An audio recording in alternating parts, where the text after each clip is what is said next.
At Sierra, discover great deals on top brand workout gear, like high-quality bikes, which might lead to another discovery.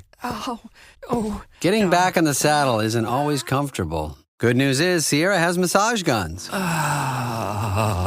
And chafe wipes, too. Discover top brands at unexpectedly low prices. Sierra, let's get moving. How do you feel great on vacation? Like really good? Easy. You go to Aruba. You'll spend your time relaxing on cool white sand beaches and floating in healing blue water. You'll immerse yourself in natural wonder and find your center on an island where things move at your speed. You won't just feel great, you'll feel relaxed, renewed, and ready for life. That's the Aruba effect. Plan your trip at aruba.com. This is Optimal Health Daily, Asking the Right Questions by Steve Pavlina of stevepavlina.com, and I'm Dr. Neil Malik. Welcome back to Optimal Health Daily, where I read to you every day covering the best health and fitness blogs with permission from the websites, and always with a bit of my commentary at the end. And with that, let's get right to the post as we optimize your life. Asking the Right Questions by Steve Pavlina of stevepavlina.com. Tony Robbins says that thinking is a process of asking and answering questions. He stresses the importance of asking the right questions to get the right answers, and therefore, the right results. I agree with him. Most people ask lousy questions that cripple their results.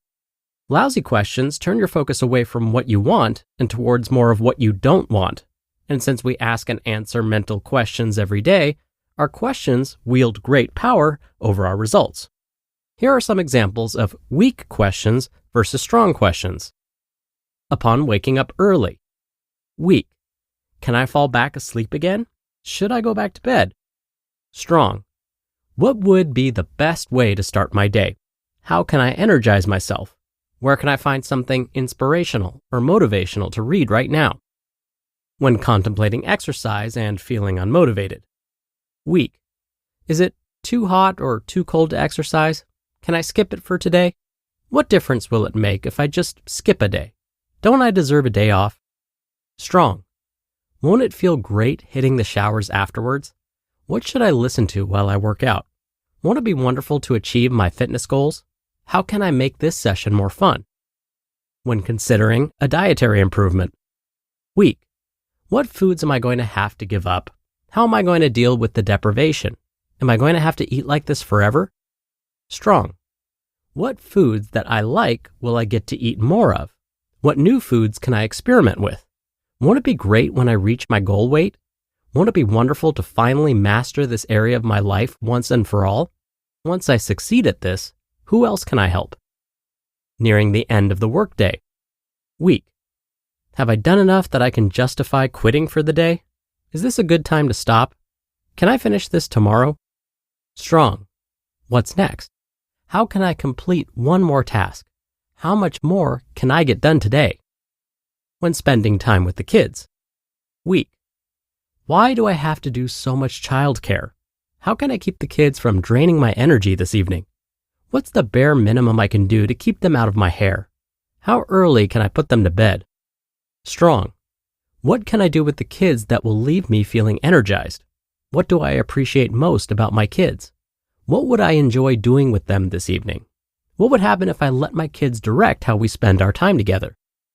When facing an unfamiliar social situation. Weak. How can I avoid looking like an idiot? What should I talk about? How can I keep from being too nervous or shy? How did I get myself into this situation? Can I get out of going? Strong. Won't it be fun to meet some interesting new people? If I see someone there who's a bit shy, what can I do to make them feel more comfortable? What can I expect others at this event to have in common with me? When feeling depressed, anxious, or otherwise negative. Weak. Why do I feel so down? Why can't I be happy? How come I never get any time to myself? Strong. What can I do to energize myself? Who can I talk to that would help cheer me up? What can I read or listen to that would inspire me? Are these feelings trying to tell me something? Should I go journal about them? How long can I hold a fake smile before it forces me to start feeling good again? What's the difference? Weak questions are disempowering. They keep you focused on your own ego, your problems, and your shortcomings. Weak questions keep you focused on what's wrong or what isn't working. That might seem like a good idea, but all it does is further reinforce the situation you'd like to change. Weak questions will lead your brain to come up with answers that are useless, circular, or even destructive. Yet weak questions are addictive. At first glance, they may even seem helpful, and that's why they're so insidious. You might think that if you're depressed, the best thing you can do is to ask, why am I so depressed? Perhaps if you could diagnose the problem, you could cure it. But it doesn't work that way. When you're in a negative state or situation, you aren't thinking clearly to begin with. You're in no position to accurately diagnose yourself. Effectively, you're blind. So the answers you get back will be worthless. At best, you'll merely come up with a temporary solution, but the underlying condition will remain, and the problem will simply submerge and crop up again later, sometimes in a different form. Asking why you're depressed merely feeds your depression. In answering the why question, now you've added a story on top of your depression. That goes way beyond acknowledging your depression and trying to do something about it. Strong questions are empowering. They keep you focused on solutions, on what you can control. When you focus on what you can do, you avoid falling into analysis paralysis. Ultimately, the way out of any negative situation is right thinking. Wrong thinking leads you in circles. Right thinking leads to action. Going back to the depression example, the first thing you need to do is to get yourself to a more positive emotional state. And with practice, that can be done in a matter of minutes, even seconds if you study neuro-linguistic processing.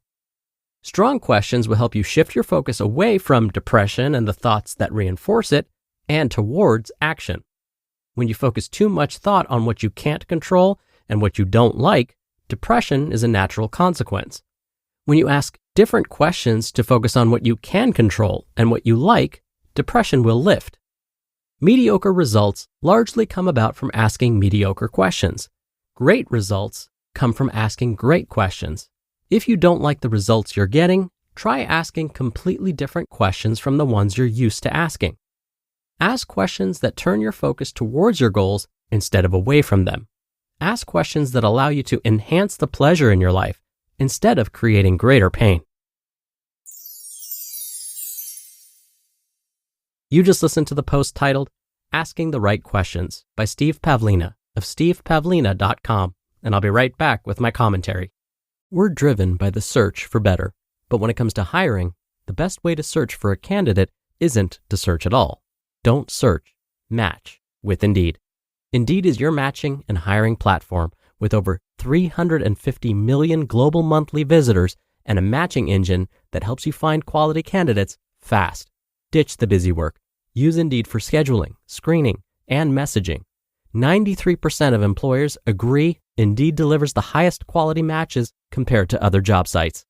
One of the things I love about Indeed is that it filters out incompatible applicants. So when you're hiring, the process is much faster, and you only have to consider applicants that are already likely to be a great fit. And listeners of this show will get a $75 sponsored job credit to get your jobs more visibility at Indeed.com/health. Just go to Indeed.com/health right now and support our show by saying you heard about Indeed on this podcast. Indeed.com/health. Terms and conditions apply. Need to hire? You need Indeed.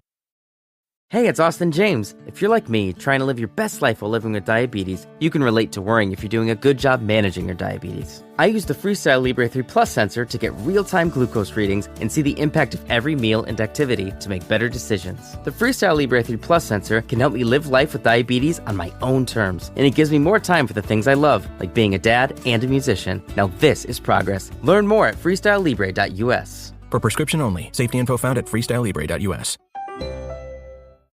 Dr. Neil here for my commentary. I agree with today's author, Steve, that what we tell ourselves, those conversations that we have within our heads, can often make the difference between whether we take action or stay on the couch. One of my most favoritist questions to ask myself whenever I'm anxious about something or dreading an event or need to find a reason to get back on task and not procrastinate is this: how would my best self respond to this situation? Imagine the best version of yourself and then ask how that version of you would react to the situation you're facing.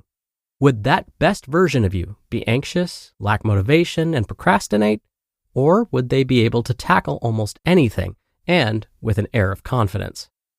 So, whenever you experience those moments where your brain is telling you to call it quits, ask yourself, how would my best self act in this situation? All right, that'll do it for today's episode. I hope you're having a wonderful day. And don't forget, I'll be back here tomorrow for our usual Friday Q&A. So I'll see you there where your optimal life awaits.